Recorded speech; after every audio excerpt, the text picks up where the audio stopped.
ಬಂಧುಗಳೇ, ನನ್ನ ಸಚಿವ ಸಹೋದ್ಯೋಗಿ ಅಂತ ಸತೀಶ್ ಜಾರಕಿಹೊಳಿ ಅವರೇ, ಶಾಸಕ ಜಿಲ್ಲಾ ಕಾಂಗ್ರೆಸ್ನ 3 ಜನ ಅಧ್ಯಕ್ಷಗಳೇ,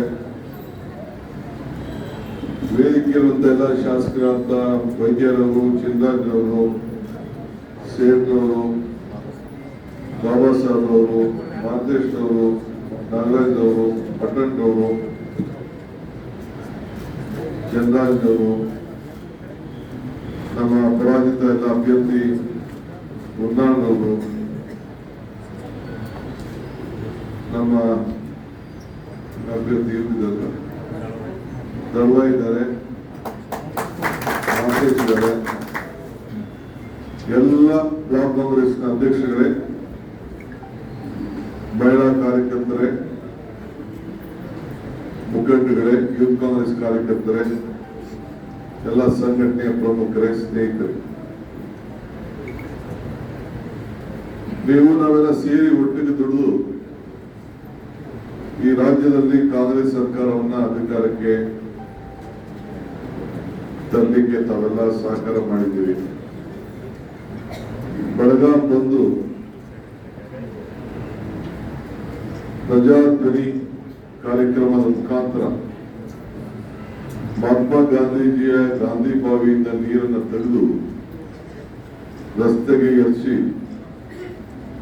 ಆ ರಸ್ತೆಯಲ್ಲಿರುವಂತಹ ಕೊಳೆ, ಸರ್ಕಾರದಲ್ಲಿರುವಂತಹ ಕೊಳೆ ಎಲ್ಲ ತೆಗೆದು ಚಿಕ್ಕೋಡಿ ಹೋಗಿ ಅಲ್ಲಿಂದ ಗೃಹಜ್ಯೋತಿ ಕಾರ್ಯಕ್ರಮವನ್ನ ಮೊದಲನೇ ಗ್ಯಾರಂಟಿ ಅನೌನ್ಸ್ ಮಾಡಿ ಜನರ ಮುಂದೆ ಹೋಗಿ ಜನರ ಹೃದಯವನ್ನ ಗೆದ್ದು ನಾವು ಅಧಿಕಾರಕ್ಕೆ ನೀವೆಲ್ಲ ತಂದ್ರೆ ನಮ್ಮನ್ನ. ಈಗಾಗಲೇ ನಮ್ಮ ನಾಯಕರುಗಳು ಹೇಳಿದಂಗೆ ಏನ್ ಮಾತು ಕೊಟ್ಟಿದ್ದೋ ಆ ಮಾತನ್ನ ನಾವೆಲ್ಲ ಉಳಿಸ್ಕೊಂಡಿದ್ದೇವೆ. ಜನರ ಬದುಕಿನಲ್ಲಿ ಪ್ರತಿಯೊಬ್ಬರು ಕೂಡ ಒಂದಲ್ಲ ಒಂದು ರೀತಿ ಸಹಾಯವನ್ನು ಮಾಡಿಕೊಂಡು ನಾವು ಬಂದಿದ್ದೇವೆ. ಹಿಂದೆ ಬಿಜೆಪಿ ಸರ್ಕಾರ ಆಡಳಿತದಲ್ಲಿತ್ತು. ಯಾವ ಒಂದು ಸಣ್ಣ ನಾವು ಮಾಡಂತ ಒಂದು ಕಾರ್ಯಕ್ರಮ ಕೂಡ ಅವ್ರ ಮೇಲೆ ಬಡವರಿಗೆ ಸಹಾಯ ಮಾಡುವಂಥದ್ದು, ಬಡವರ ಬದುಕಿನಲ್ಲಿ ಏನಾದ್ರು ಒಂದು ಶಕ್ತಿ ತುಂಬುವಂತ ಕಾರ್ಯಕ್ರಮ ಒಂದು ಕೂಡ ಮಾಡಲಿಲ್ಲ. ಅವರು ಭಾವನೆ ಮೇಲೆ ರಾಜಕಾರಣ ಮಾಡಿದ್ರು, ನಾವು ಬದುಕಿನ ಮೇಲೆ ನಾವು ರಾಜಕಾರಣ. ಅವ್ರ ಭಾವನೆ ರಾಮ ನಮ್ಮಲ್ಲಿವೆ, ರಾಮ ನಮ್ಮತ್ರ ಎಲ್ಲಾ ದೇವರು ನಮ್ಮಲ್ಲಿದ್ದಾರೆ, ಎಲ್ಲಾ ಧರ್ಮದವರು ನಾವು ಕಾಪಾಡ್ತೇವೆ. ಆದರೆ ನಮ್ಮಲ್ಲಿ ಭೇದ ಭಾವವನ್ನು ಉಂಟು ಮಾಡೋದೇ ಒಂದು ದೊಡ್ಡ ಪ್ರಯತ್ನ. ಕೊನೆಗೆ ರೀಸೆಂಟ್ ಆಗಿ ನಾನೆಲ್ಲ ಹೋಗಿದ್ದೆ, ಮನೆಗೂ ಅಕ್ಷತೆ ಹಂಚಾಯ್ತು. ಏನದು ಕೇಳಿದ್ರೆ ಅಯೋಧ್ಯೆಯಿಂದ ಬಂದಿರ್ತಿದ್ದೆ. ಆಮೇಲೆ ನಾನು ಚೆಕ್ ಮಾಡ್ಬಿಟ್ಟು ಎಲ್ಲಿಂದ ಬಂದಪ್ಪ ಇದು ಅಂತ ಚೆಕ್ ಮಾಡಿದೆ. ಅದೇ ನಾವು ಕೊಡ್ತೀವಲ್ಲ ಅಕ್ಕಿ, 5 kg ಅಕ್ಕಿ 10 kg ಕೊಡ್ತಾ ಇದೀವಲ್ಲ, ಉಳಿತದಲ್ಲ, ಅದನ್ನ ತಗೊಂಡು ಅರ್ಶನ ಹಾಕ್ಬಿಟ್ಟು, ಅರ್ಶನ ಒಂದ್ ಕಡೆ ಇತ್ತು, ಅಕ್ಕಿ ಒಂದ್ ಕಡೆ ಇತ್ತು, 2 ಸೇರಿಸ್ಬಿಟ್ಟು ಮಂತ್ರಾಕ್ಷತೆನ ಇದು ಅಯೋಧ್ಯೆಯಿಂದ ಬಂತು ಅಂತ ಅನಿಸ್ತಾಯಿತ್ತು. ಈಗ ನೀವೆಲ್ಲ ಟಿವಿ ನೋಡ್ತಾ ಇದ್ದೀರಿ ದಿನ, ನೀವೆಲ್ಲ ಇಟ್ಟಿ ಕಳ್ಸಿದ್ರಿ, ಪಾಪ ದುಡ್ಡು ಹಾಕಿದ್ರಿ, ಬೇಕಾದಷ್ಟು ಅಕ್ಕಿ ಕಟ್ಕೊಂಡು ಒಳ್ಳೇದಾಗ್ಲಿ ಅಂತ ಹೇಳಿ, ಏನೋ ರಾಮನ ಹೆಸರು ಆಗ್ಲಿ ಅಂತ ಇಡೀ ದೇಶದ ಜನ ಉದ್ದಕ್ಕೂ ಕೂಡ ಬಹಳ ಭಕ್ತಿಯಿಂದ ಅವರು ಹಣವನ್ನು ಕೊಟ್ಟಿದ್ರು. ಕೆಲವರು ಚಿನ್ನ ಹಾಕಿದ್ರು, ಕೆಲವರು ಹಣ ಹಾಕಿದ್ರು, ಕೆಲವರು ಬೆಳ್ಳಿ ಹಾಕಿದ್ರು, ಏನೇನಿತ್ತು ಅವರೆಲ್ಲ ಕೂಡ ಕೊಟ್ಟರು. ಇವತ್ತು ಏನ್ ಟಿವಿ ನೀವು ಕಣ್ಣಲ್ಲಿ ನೋಡ್ತಾ ಇದ್ದೀರಿ, ನಾವು ಯಾರು ಹೇಳ್ತಾ ಇಲ್ಲ, ನಾವು ವಿರೋಧ ಪಾರ್ಟಿಯವರಾಗ್ಲಿ ನಾವು ಇದನ್ನ ರಾಜಕೀಯವಾಗಿ ನಾವೇನು ಆರೋಪವನ್ನು ನಾವು ಮಾಡ್ತೇವೆ.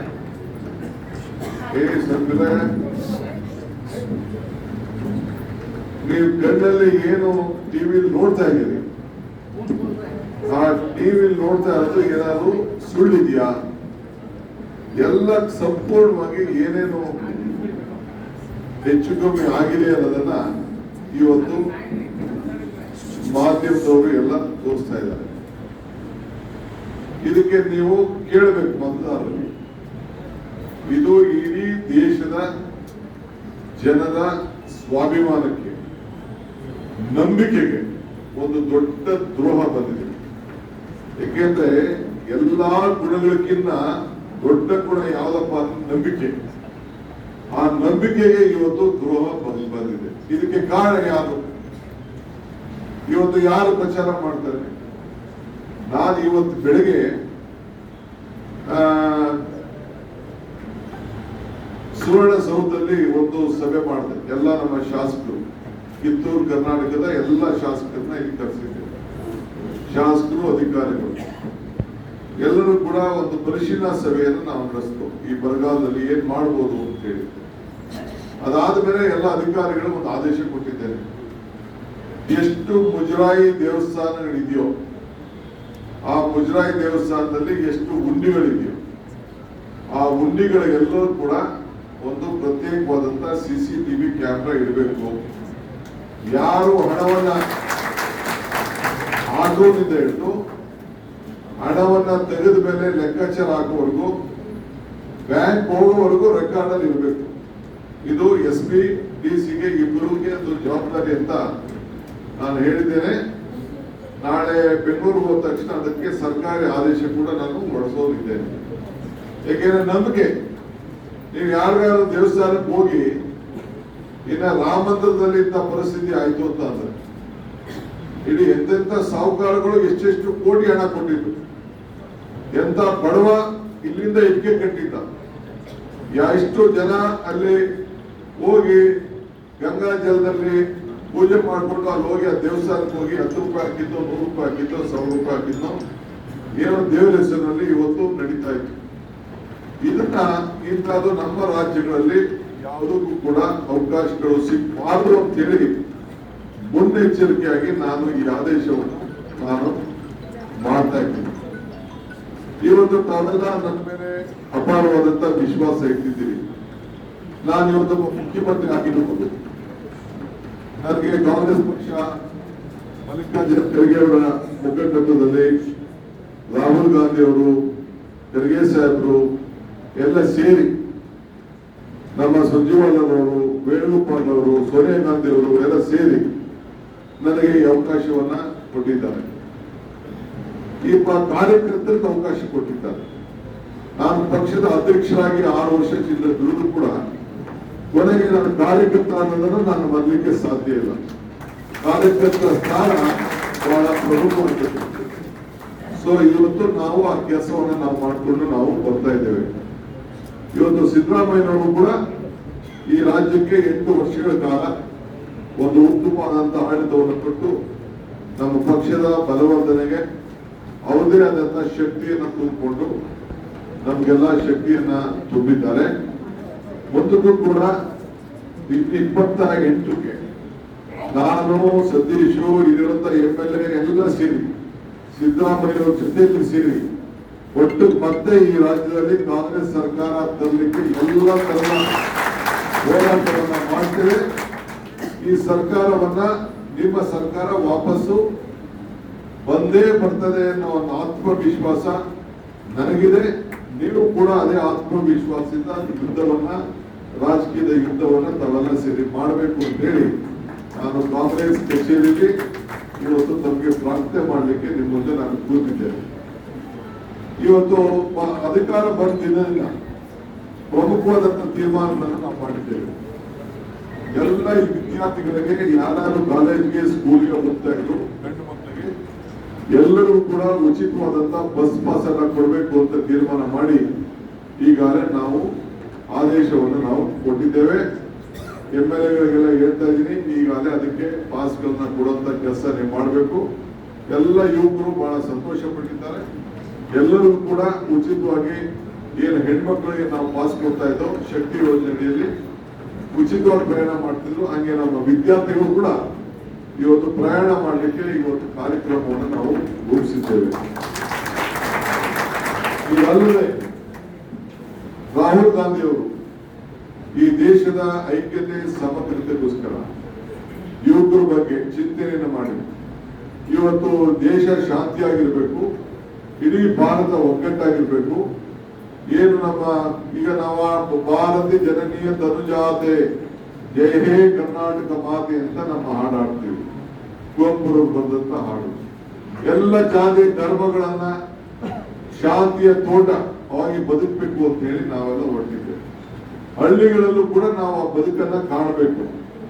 ಆ ದೃಷ್ಟಿಯಿಂದ ಅವರು ಏನು ಕಾಶ್ಮೀರಿಂದ ಕನ್ಯಾಕುಮಾರಿಯಿಂದ ಕಾಶ್ಮೀರಿಗೆ ನಡೆದು ಏನು ನಮ್ಮ ಪಕ್ಷದ ಏನು ಒಂದು ಸಂಘಟನೆಯನ್ನು ಮಾಡುದು, ಇಡೀ ದೇಶಕ್ಕೆ ಒಂದು ದೊಡ್ಡ ಸಂದೇಶವನ್ನು ಕೊಟ್ಟು ಇದನ್ನ ಗಮನದಲ್ಲಿ ಇಟ್ಕೊಂಡು ನಮ್ಮ ಯುವಕರು ಕೂಡ ಸೋದರ ಮನೋಭಾವ, ಸಾಂಸ್ಕೃತಿಕವಾದಂತಹ ವಿಚಾರ, ನಮ್ಮ ಎಲ್ಲ ಯುವಕರ ಸಂಘಟನೆ, ಕ್ರೀಡೆ ಮತ್ತು ಅನೇಕ ನಮ್ಮ ಹಳ್ಳಿಯ ಬದುಕಿನಲ್ಲಿ ಏನು ಒಗ್ಗಟ್ಟಾಗಿ ಮೂಡಿಸಲು ಏನೆಲ್ಲ ನಮ್ಮ ಕಾರ್ಯಕ್ರಮಗಳಿದೆ, ಅವೆಲ್ಲ ಕಾರ್ಯಕ್ರಮಗಳನ್ನ ಪ್ರತಿಯೊಂದು ಪಂಚಾಯತಿನೂ ಕೂಡ 200-250 ಜನ ಯುವಕರುಗಳು ಸೇರಿ ಸಾಯಂಕಾಲ 6 ಗಂಟೆ 16 ವಯಸ್ಸಿಂದ ಹಿಡಿದು 35 ವರ್ಷದವರೆಗೂ ಕೂಡ ಆ ಯುವಕರು ಸೇರ್ಕೊಂಡು ಒಂದು ಸಂಘಟನೆಯನ್ನ ಮಾಡಲಿ ಅಂತ ಹೇಳಿ ಒಂದು ಭಾರತ್ ಜೋಡೋ ಯುವಕ ಸಂಘ ಸ್ಥಾಪನೆ ಆಗ್ಬೇಕು ಅಂತ ಹೇಳಿ ತೀರ್ಮಾನ ಮಾಡಿದ್ದೇವೆ.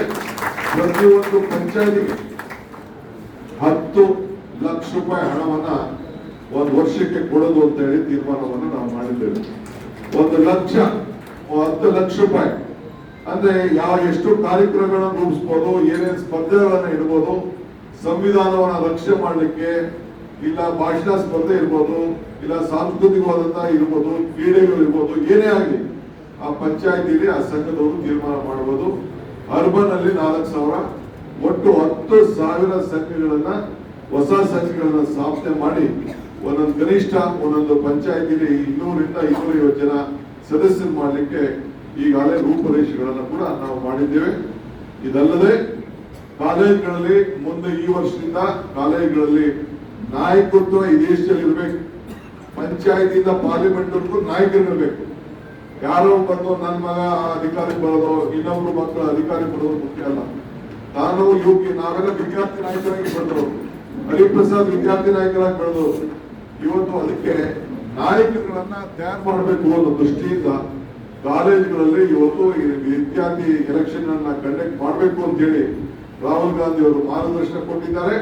ಇದನ್ನು ಕೂಡ ನಾನು ಈ ವರ್ಷದಿಂದನೇ ಕಾಲೇಜುಗಳಲ್ಲಿ ಎಲೆಕ್ಷನ್ ಕಂಡಕ್ಟ್ ಮಾಡಲಿಕ್ಕೆ ಮಾರ್ಗದರ್ಶನವನ್ನು ಕೊಡ್ತಾ ಇದ್ದೇನೆ ಅನ್ನೋ ಮಾತನ್ನು ಕೂಡ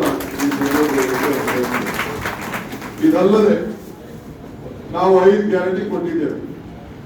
52ರಿಂದ 55,000 ಕೋಟಿ ರೂಪಾಯಿ, 1,21,00,000 ಹೆಣ್ಮಕ್ಳಿಗೆ ಮನೆ ಯಜಮಾನರಿಗೆ 2,000 ರೂಪಾಯಿ ಕೊಡ್ತಾ ಇದ್ದೇವೆ.